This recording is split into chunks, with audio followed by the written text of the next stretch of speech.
Al-Fatiha. Bismillahirrahmanirrahim.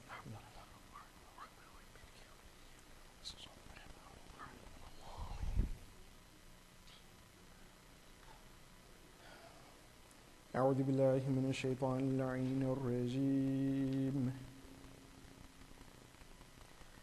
بسم الله الرحمن الرحيم وبه نستعين والصلاة والسلام على سيدنا ونبينا وحبيب قلوبنا أبي القاسم المصطفى محمد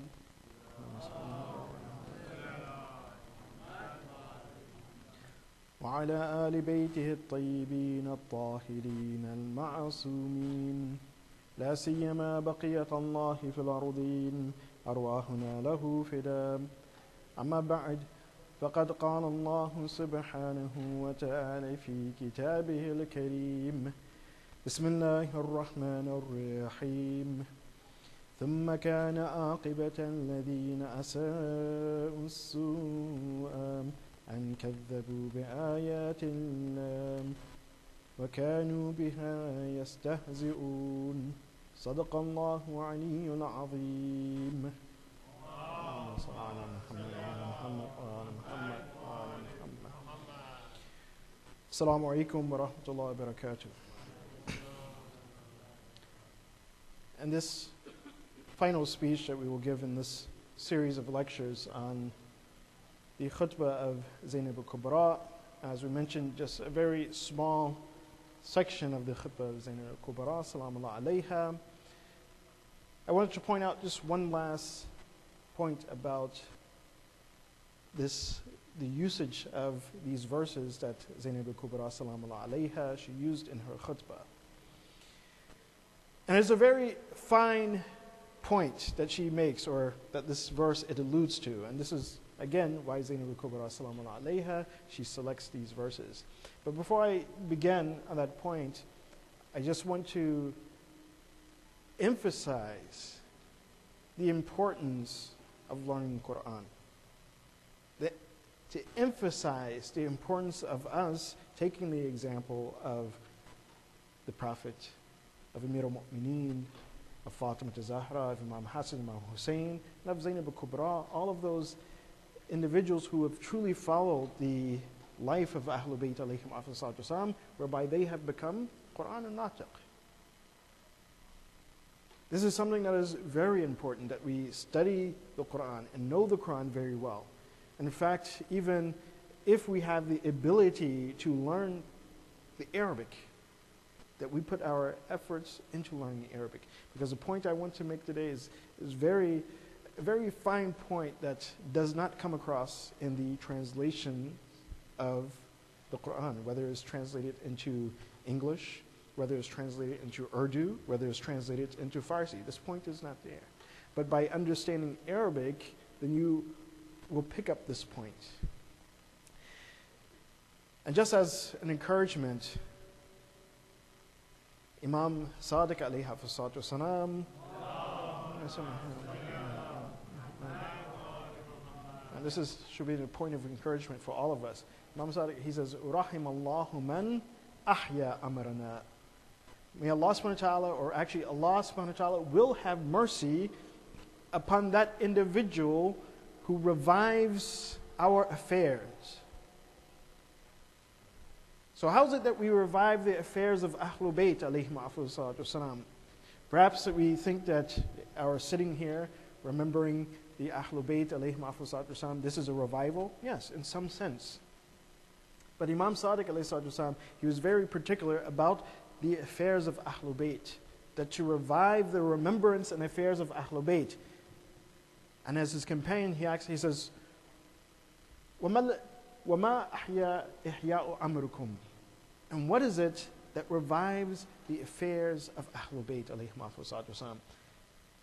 Imam responded, مَنْ تَعَلَّمَ الْقُرْآنَ وَعَلَّمَهُ.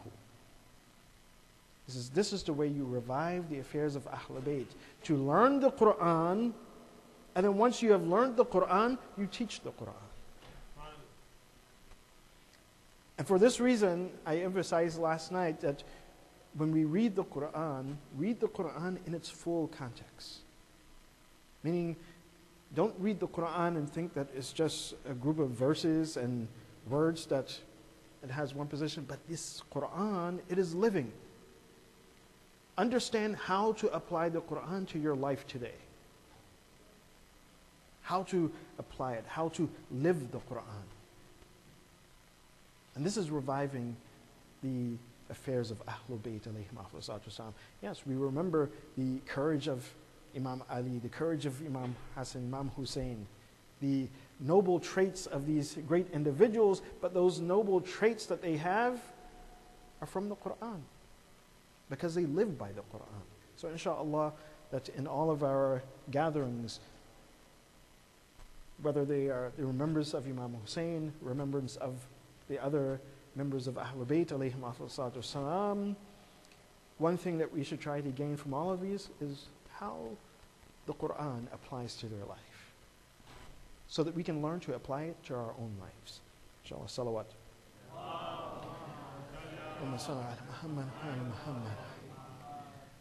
Verse 10 of Surah Rum, that Zainab al-Kubra, salamullah alayha, she uses, she says, ثُمَّ كَانَ عَاقِبَةَ الَّذِينَ أَسَاءُوا السُّوءَ. Then the affairs, or the end, or the hereafter of those individuals who do wickedness, asa'u su'a, is that they belie the verses or the signs of Allah subhanahu wa ta'ala, and كَذَّبُوا بِآيَاتِ اللَّهِ وَكَانُوا بِهَا يَسْتَهْزِئُونَ, and they also make mockery of those signs. Now in Arabic and the tafsirs, the commentaries of this particular verse, they said there are two meanings that can be drawn from this verse in and of itself. One of them is that those individuals who have a bad aqibah, that their hereafter is bad, it is because they have done wickedness. And what is the wickedness? The wickedness is in and of itself belying the verses, the ayat of Allah subhanahu wa ta'ala. Meaning that when Allah subhanahu wa ta'ala, He states, عَاقِبَةَ الَّذِينَ أَسَاءُوا السُّوءَ, the hereafter of those individuals who do wickedness. What type of wickedness? What type of evil do they do whereby they have a bad aqibah, that their hereafter is destroyed? That they lie about the verses of Quran, about the signs of Allah subhanahu wa ta'ala. And of course, this is very general. And كَذَّبُوا بِآيَاتِ اللَّهِ, the signs of Allah. What are the signs of Allah subhanahu wa ta'ala? Not simply the verses of the Quran. This is one type of ayat of Allah subhanahu wa ta'ala. But even historical events are signs of Allah subhanahu wa ta'ala. Just like some may have attended the majlis earlier, wherein Allah subhanahu wa ta'ala, Shaykh Abdul Jalil, he mentioned wherein Allah subhanahu wa ta'ala, He says in the Quran itself that He has saved the body of Fir'aun. Why? So that it will be an ayah, so that it will be a sign for those who come after. That it is a sign from Allah that what happens to those individuals who reject the message of Allah subhanahu wa ta'ala, who reject the prophets of Allah subhanahu wa ta'ala. So even Fir'aun is a sign of Allah subhanahu wa ta'ala. So here, that action which is wicked, which is evil, that will destroy your hereafter, is belying these signs, rejecting these signs, saying, oh, well, there's no Fir'aun, or either belittling or mocking this sign of Allah subhanahu wa ta'ala, that Allah subhanahu wa ta'ala has preserved this individual to show us what happens to those who reject Allah. But we think that, oh, well, that doesn't apply to me. SubhanAllah, when we look at the pyramids, and actually the verse that comes right before verse 10 of Surah Rum, Allah subhanahu wa ta'ala, He encourages, He says, do you not travel in earth and see what happened to those who came before you? They were stronger than you. They had more children than you. But yet still, we destroyed them because of their disobedience. So Allah subhanahu wa ta'ala, He's pointing to things such as this, as Fir'aun, as the pyramids. So do not take these signs lightly. Fortunately today we may take it like, oh, this is a nice place to go visit on vacation, and the pyramids, wow, this is amazing. But think about it just for a moment. That even in our 4G technology, our iPads and iPods, that we assume that we are so advanced, but yet something that was created 1,000 years ago, these pyramids, even today we still have not figured out the complete pyramids. In fact, if you go, you cannot go inside the pyramids without a guide. Because it's a known fact. People have gotten lost. They tried to go through and navigate, and they got lost. And these individuals have never been seen again. There are still unexplored parts of those pyramids when you go inside. So how is it that we think or we assume that we are so advanced that nothing can destroy us? That we are so advanced that we are untouchable. Allah subhanahu wa ta'ala says, go, look. Today we barely have 2 or 3 kids. If you have 5 kids today, you're like, most people are like, wow, you have a lot of kids. But before, people would have 15 kids, 20 kids. It was nothing. This was nothing. But we assume that we're so great. Even, unfortunately, we give ourselves the name, oh, we are a superpower. What does it mean that you're a superpower? You're a power greater than Allah subhanahu wa ta'ala? Even if you're a superpower, but you still cannot figure out the pyramids, not in Egypt. Even in the Mayan pyramids, many of them are still unexplored. Why? Because they say, oh, it's dangerous. Certain things we haven't explored, we haven't figured out. If you get in, how would you get out? But these individuals are supposed to be, oh, well, they're before us, and if they're before us, they don't have the same knowledge that we have. SubhanAllah. Allah is saying in the Quran, no, that look at those nations. They were advanced. And in fact, in certain aspects of their lives, they were even more advanced than you today with your 4G technology. But yet, because of their disobedience to Allah subhanahu wa ta'ala, because of their rejection of the signs of Allah subhanahu wa ta'ala, then Allah subhanahu wa ta'ala, He removed them from the face of this earth. That now they are nothing. They're just a memory in the history, in the pages of history.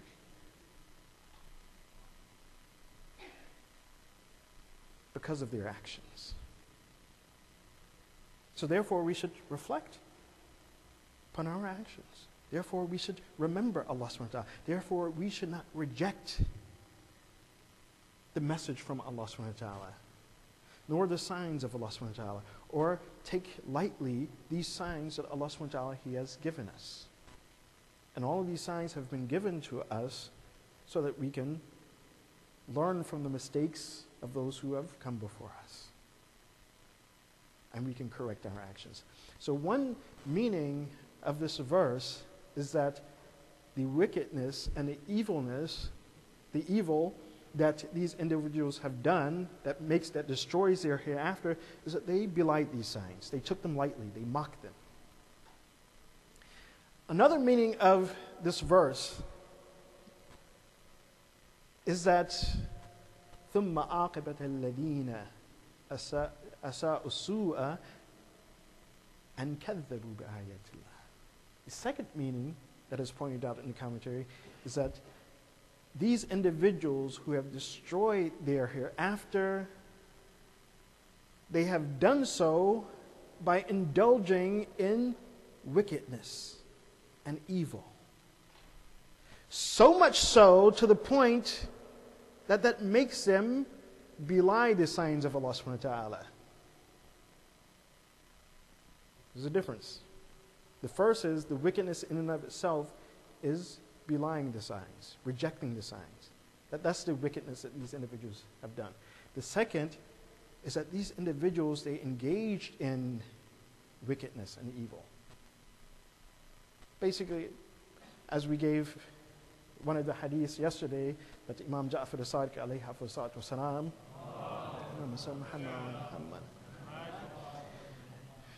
when he stated or narrated from Hazrat Isa about the people who had died, and because of their wicked deeds. And what were the wicked deeds that they have done?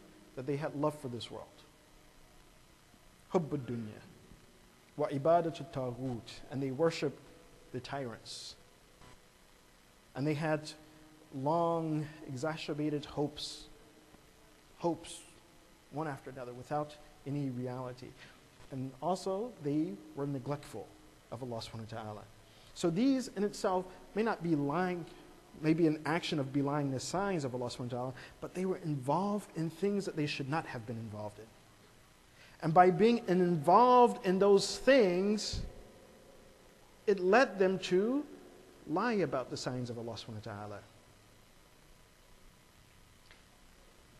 Very interesting perspective. So, to give you one example, Allah subhanahu wa ta'ala, as we know, has revealed certain laws. Aqimus salat, establish your prayer. Make your fast, give the zakat. And sometimes we see individuals who get involved in things that they should not be involved in. Listening to certain types of music which may be haram. Not making their salat. Not making their fast. So they get involved in these type of actions. And once they get involved in these type of actions, then they belie the signs of Allah subhanahu wa ta'ala because they are so indulged and so involved in these actions. Now they want to justify their own actions. So rather than explaining the signs of Allah subhanahu wa ta'ala, meaning the Quran itself, having the appropriate criterion for the Quran, which is Ahlul Bayt alayhim afdalus wasalam, then they look for this end or that end in order to explain the Quran that will justify their actions. And one of those we gave yesterday, interesting story, I think you guys liked that story, where the man, he stole the pomegranate, and then he gave it to someone. He says, well, I did one bad deed, I stole something, and there's only one punishment for that, but I did one good deed, which is to give that into charity, which the reward is tenfold. So 10 minus 1 is 9, so I get 9 good deeds. Meaning that this individual, rather than going forth and understanding the Quran, understanding the revelation of Allah subhanahu wa ta'ala, that he used it to justify his own actions. But the Imam Sadiq says, no, this is not the way it works.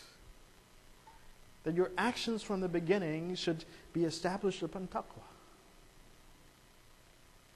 And unfortunately, we find this quite often, and this is one of the real diseases of mankind, that we get involved in something and indulged into an action, and then we want to justify it. Allah says this or Allah says that, and so we justify it. Even one group of Sufis, and unfortunately sometimes we have this thinking. They said, Allah subhanahu wa ta'ala, He says in the Quran that aqimu salat li dhikri, establish the prayer in order to remember me, for my remembrance. So we need to pray in order to remember Allah subhanahu wa ta'ala. It is the foundation,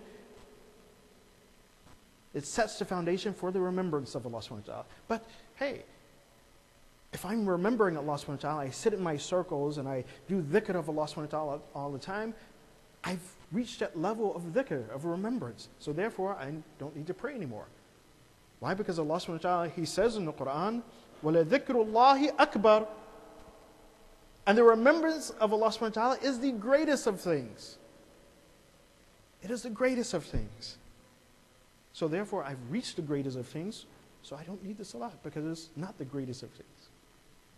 Meaning that these individuals, rather than following the guidance that has been delivered to them through Rasulullah, and some individuals, even guidance that is delivered through Ahlul Bayt alayhim afsalatu wasalam, they belie these actions. They belie these signs of Allah subhanahu wa ta'ala, meaning that they twist the meaning. One very good example that we can take with us, and something very practical for us living here in America, and that is one of the verses of Ali Imran. At the moment, the number of the verse does not come to mind, but when Allah subhanahu wa ta'ala, He says, لا يتخذ المؤمنين الكافرين أولياء من دون المؤمنين. That the believers, I'm just going to give the translation, that the believers do not take the non-believers as their friends, quote unquote, and friends, over other believers. This word awliya, often translated, and even we see it in the Quran translated the same way, in some of the translations of the Quran, say friends. So why is awliya translated as friends? Where is this understanding coming from? What is the root of this understanding? The root of this understanding comes from the misconception and misinterpretation of the words of Rasulullah sallallahu alaihi wasallam.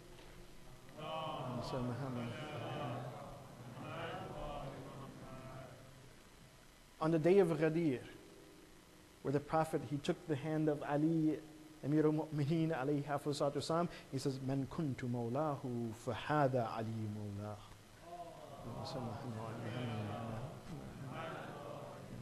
That whosoever I am his master, not whosoever I am his friend, then Ali is his friend. And I'm sure you've heard all the angles of analyzing this so that the meaning is actually master and not friend. This is not the point to go into that, but hopefully you remember that. If not, then we can discuss it afterwards. That because people wanted to run and to flee this responsibility that they had to follow the Ahlul Bayt alayhim afsalatu wasalam, then the interpretation is that wali means friend. Yes, it's one of the meanings of friends. But it's not applied in that context. Not in the Ghadir Qum, not in the Quran. But in order to justify not having to obey and to follow the path of Ahlul Bayt, so we change this. Oh, well, it's not that significant. Whoever I am the friend, Ali is his friend. The Prophet, who's rahmatan lil alameen, he's a mercy for the whole world. So who's not his friend? Whoever I am his master, Ali is his master. So because of that misinterpretation, in most of the verses of the Quran that this word comes, wali or awliya, they interpret it as friends. Allah is the friend of the believers. He removes them from darkness into light. Subhanallah. Allah is the friend of the believers. Allah is the master of the believers, whereby He takes them out of darkness into light. This verse in Ali Imran, where when Allah subhanahu wa ta'ala, He says that the believer does not take the non-believer as his friend, meaning as his master, over the believer. And what does this mean, master or guardian, actually, in this case? Because wali also means guardian. There's a certain relationship that a wali has with his mawla, that individuals who have rights and guardianships over one another.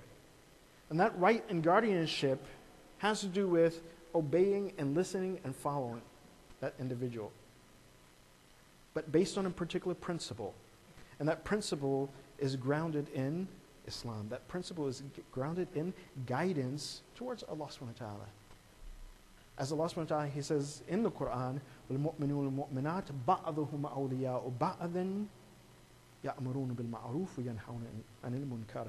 That the believing men and believing women, that they have walayat, that they have guardianship and authority over one another, meaning men over men, men over women, women over women, and women over men. That they have this responsibility of guardianship, but based on the principle of enjoining what is good and forbidding what is wrong. Meaning that we have the responsibility of reminding one another about our duty to Allah subhanahu wa ta'ala. That if a man sees a woman not praying, he says, oh, what? It's your responsibility to pray when it's time to pray. This is an obligation. And if you meet all the criteria, this is time for you to pray. If a woman sees a man not praying, then it's her responsibility to say, listen, brother, you should be praying. Don't leave your salah. So this walayat, or this authority and guardianship, is based on this principle. So Allah subhanahu wa ta'ala, when He says that the believers do not take the non-believers as their guardian, is because the non-believer does not know what is wajib and what is haram for you. They do not know the ahkam that is revealed in the Quran. They do not know the rules that has been revealed in the hadith of the Prophet and his Ahlul Bayt alayhim afsalatu wasalam. So therefore, they cannot properly provide you with guidance. Doesn't mean that don't take them as your friends. Friendship and authority and guardianship are two different things. They cannot fulfill that principle, that objective of doing amr bil ma'ruf and nahy anil munkar. They can't tell you the details of, oh, well, this belt that you have on, it maybe it's not halal, so you need to take it up. No, they don't know these things. They don't know these fine details of the Sharia. But another believer, he will know. And it is his responsibility, it is his duty. But unfortunately, because of this misconception and misinterpretation, then we get into this predicament. Especially in the Western world, it says, oh, see, look what Islam says. Islam says that Muslims cannot be the friends of non-Muslims. Oh, what type of religion is this? SubhanAllah. Who are these individuals who have misunderstood the Quran and given the improper meaning of the Quran? What were they fleeing from? Karbala tells us a story what they were fleeing from the walayat of Ahlul Bayt alayhim afsalatu. Because had that one word, wali, been truly and properly interpreted and understood, master, guardian, whoever I am his guardian, whoever I am his authority, then Ali is his authority. If this was understood and acted upon properly, Karbala would not have happened.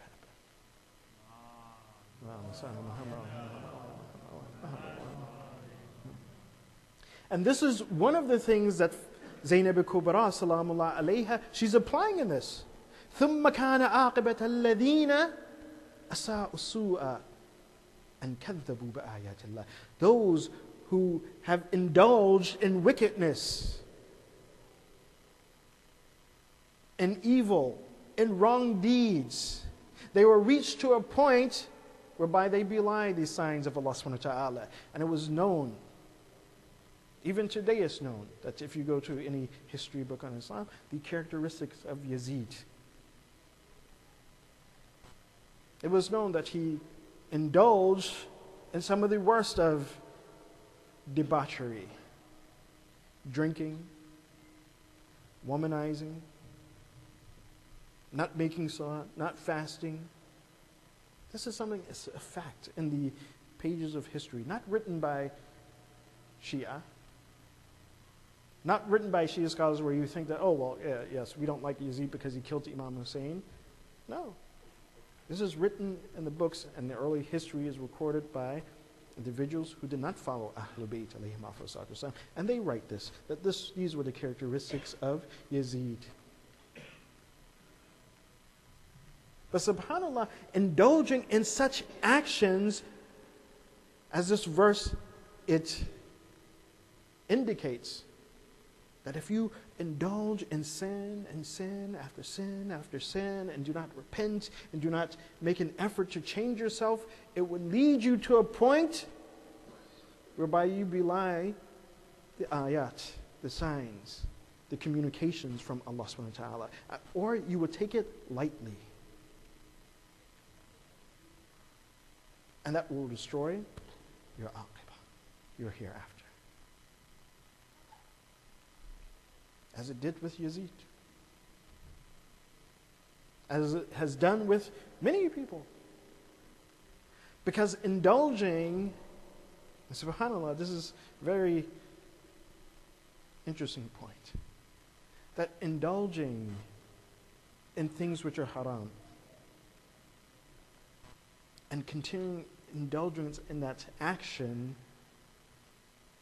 it creates a type of psyche or type of thinking in man, or a point which man, he'll go to a point of sin and there's no turning back.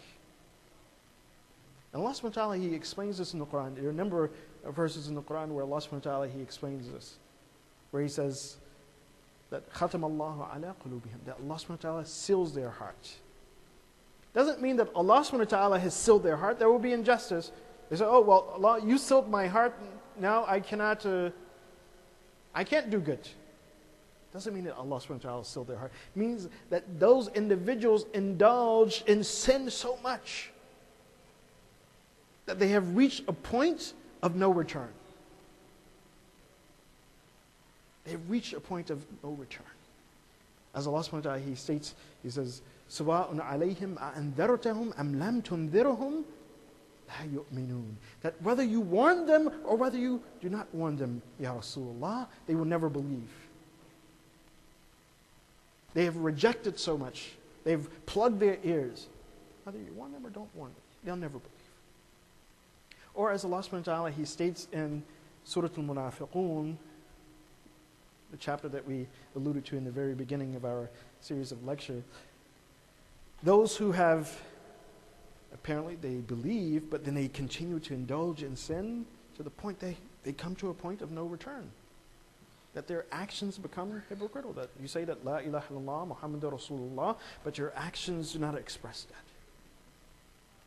Allah subhanahu wa ta'ala, He states that إِذَا قِيلَ لَهُمْ تَعَالَوْا يَسْتَغْفِرُ لَكُمْ رَسُولُ اللَّهِ لَوُّوا رُؤُوسَهُمْ وَرَأَيْتَهُمْ يَصُدُّونَ وَهُمْ مُسْتَكْبِرُونَ. He says, those individuals who have indulged in such debauchery and such sin and going out of the folds of Islam, He says, if you told them and you called them to Rasulullah, that the Prophet of Allah, he will forgive you. Meaning, even after you've done what you've done, even after your deception against Rasulullah, as Abdullah ibn Ubay has done, even if you call them to Rasulullah, he says, look at their actions. لَوُّ رَؤُوسَهُمْ, that they turn their heads away in arrogance. وَيَصُدُّونَ, and they reject and they block. And we see this, even in Karbala. This is one of the lessons from Karbala. That Imam Hussein alayhi wasalam, on several occasions, before the battle even began, he says, look, come, let me and my family, my companions go. I'll ask Allah subhanahu wa ta'ala to forgive you for whatever wrong you've done. This was rejected. And this is why Hur, he came from the side of Umar ibn Sa'd, and he attached himself with Imam Hussein. And his words, his exact words, Hur said, I cannot believe that they rejected this offer. And then he asked Imam Hussein for forgiveness. Another time is when all of the companions of Imam Hussein, alayhi wasalam, they were martyred. All of his family was martyred. Again, he came to the battlefield. He says, you've killed everyone. It's only me left. And you know that I am the grandson of Rasulullah. You know that my du'as are accepted. And you've created this grave sin of killing and murdering and maiming innocent people. Come, let me go. I'll leave me and the rest of my family. I'll go from him. And I'll pray to Allah subhanahu wa ta'ala that He forgives you. Even after this great atrocity, He will forgive you. But this was rejected. Meaning that those individuals had reached to a point of no return. Even as narrated that Imam Zayn al-Abidin alayhi afdal salatu wassalam,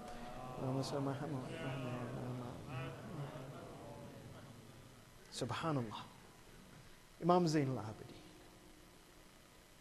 in a court of Yazid, standing before Yazid, who is holding a rod, hitting the head of his father, striking the lips of his decapitated father. Imam Zayn al-Abidin, he says, Yazid, that turn back from this. That as the Waliullah, I will even offer you forgiveness. I will pray to Allah that Allah subhanahu wa ta'ala, He forgives you. For all of this atrocity. And if you want this forgiveness, as is narrated, then you make Salatul Ghufayla, Allah subhanahu wa ta'ala, He will forgive you. This was Itmam al-Hujjah. This was showing the characteristics of such individuals. Yazid too, he had reached a point of no return. That even he rejected this offer of mercy and rahmah from Allah subhanahu wa ta'ala.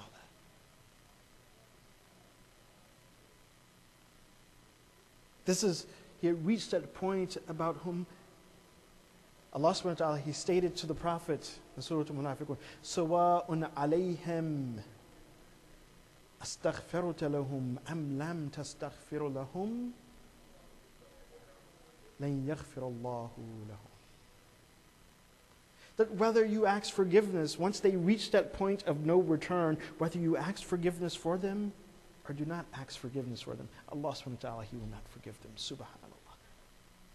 Imagine that Allah subhanahu wa ta'ala, who is Arhamur Rahimeen, the most merciful of the merciful, that His mercy encompasses all of His creation, that He's saying that His creation, that man can reach a point by which He will not forgive.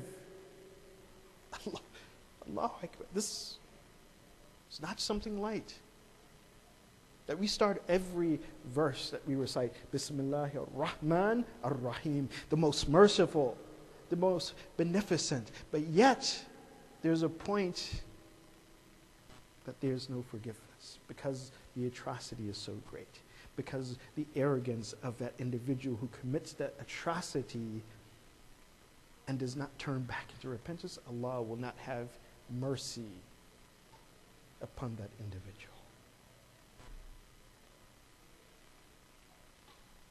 And that's what we see in Karbala. That some individuals, like Yazid, that reached a point that there's no return for them. There's no mercy because they reject even the mercy of Allah subhanahu wa ta'ala. But among them, there were just a few people who embraced that mercy that was offered to them. Who got that message, who understood that after this atrocity, this sin, that we must turn back. We must remember what we've forgotten. And among those individuals was a woman named Hind. She was the wife of Yazid. But it's stated that when the caravan of Imam Hussein was ushered into Sham, into Damascus, that for one point that the men, the boys, they were separated from the women, and the women were taken to a holding cell. And he said that among our customs, among the Arab customs, is that the women would have to go and to respect the wife of the Khalifa, the wife of the leader. So the wife was a woman named Hind, who Muawiyah, through deceptive means, he got Hind married to his son Yazid. Because Hind, if you read her story, that she was from Medina. And when she was in Medina, she was a servant in the house of the Prophet sallallahu alaihi wasallam. So it is narrated that when Zainab al-Kubra salamullah alayha, she entered into the room, that she sat, and it said that she sat with her back so that she would not see the woman who was entering, because she said, I will not stand and I would not respect anyone who supports such tyranny, the tyranny of Yazid. So when Hind, she came in and she sat upon the chair that was set for her. Hind, again, she was also deceived. She did not know who had come to Damascus, who had been captured. She was lied to by Yazid. So Hind, she sat, and she looked out into the crowd of women, and she asked them,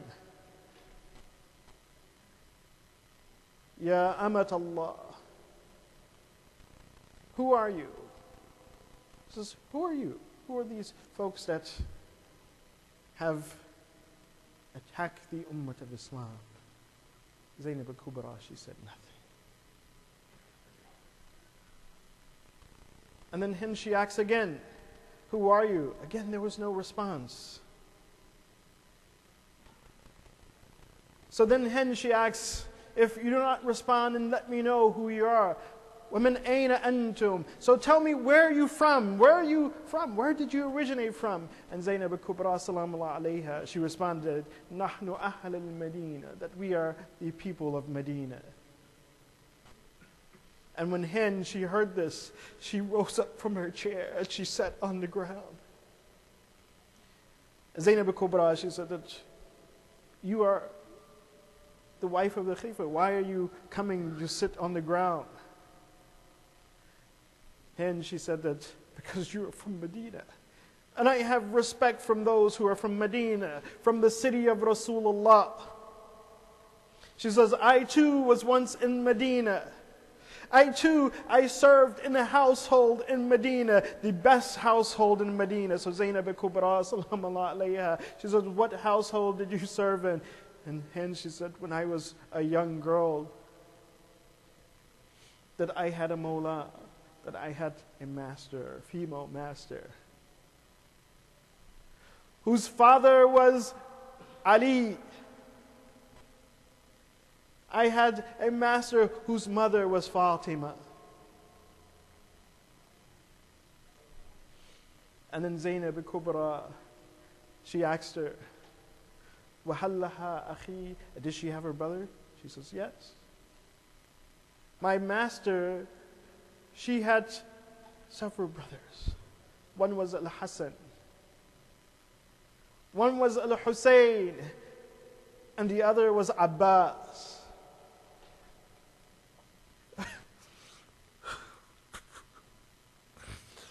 When Hind, she mentioned these names, Zainab al-Kubra, she began to cry.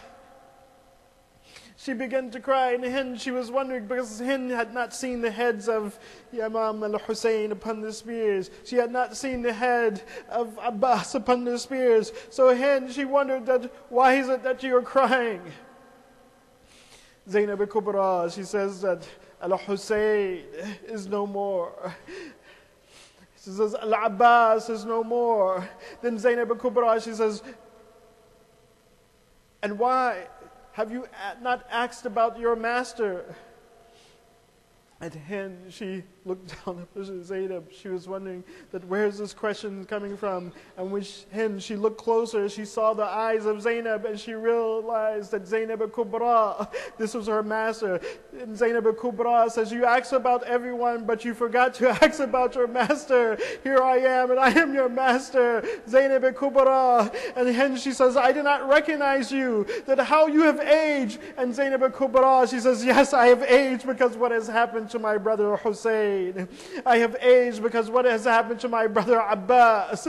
I have aged because what has happened to my nephew Ali ibn al-Hussein. And then she began to tell Hind about the story of Karbala, that what happened in Karbala. Zainab al-Kubra, she is reading the majlis of Imam Hussein. Zainab al-Kubra, she's giving her mourning.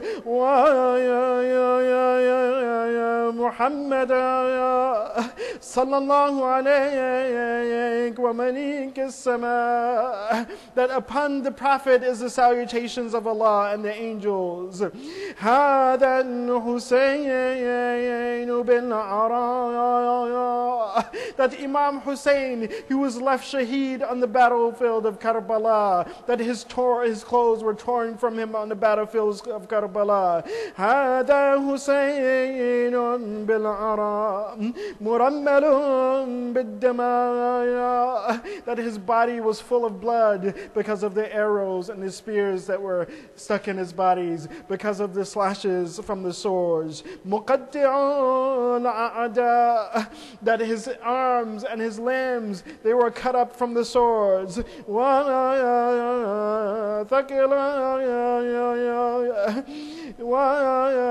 وَبَنَاتِكَ سَبَايَا, woe be upon the women folk of the Rasulullah, that they have now become captives. And then Zainab al-Kubra, she began to complain to Allah. إلى الله المشتكى, I complain to Allah. Zainab al-Kubra, she stated, and then Zainab al-Kubra, she began to complain to her Jadd, her grandfather Rasulullah. She began to complain to her shuhada. إلى الله وإلى الله المشتكى وإلى محمد المصطفى وإلى علي المرتضى وإلى فاطمة الزهراء وإلى حمزة سيد الشهداء. Then Zainab al-Kubra, she continued giving the mourning of Imam Hussein. والله بأبي من نفسي له الفداء. Subhanallah. Zainab al-Kubra, she's saying that, oh, I swear by Allah, I wish it was me who had given my life. I wish it was me who had been on the battlefield of Karbala, that Allah had took my life and not the life of my brother al-Hussein.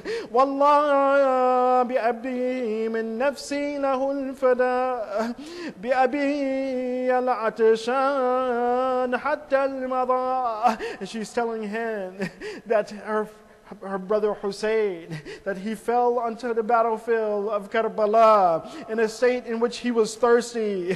بأبي من يقتر شبيه بالدماء, that his body was filled with blood, that his beard was filled with blood. And it stated that when Imam Hussein, when the blood was dripping from his body, and this is before his head was severed, that he would catch the blood and he would wipe it to his beard. That Zainab al-Kubra, she's giving this detail about the shahadat of Imam Hussein. بأبي من جده رسول الله بأبي من هو سبت نبي الهدى. She says that my brother, he is the grandson of Rasulullah, he is the prince of paradise, but yet he was killed in this way. إنا لله وإنا إليه راجعون وسيعلم الذين ظلموا أي منقلب ينقلبون. اللهم بحق هذه المجلس الحسينية اغفر ذنوبنا واستر عيوبنا وقضي حوائجنا واشفي مرضانا وارحم أمواتنا وعجل فرج مولانا صاحب العصر والزمان، واجعلنا من أعوانه وأنصاره والمستشهدين بين يديه وتحت لوائه بحق محمد وآله الطيبين الطاهرين. ماتم حسين.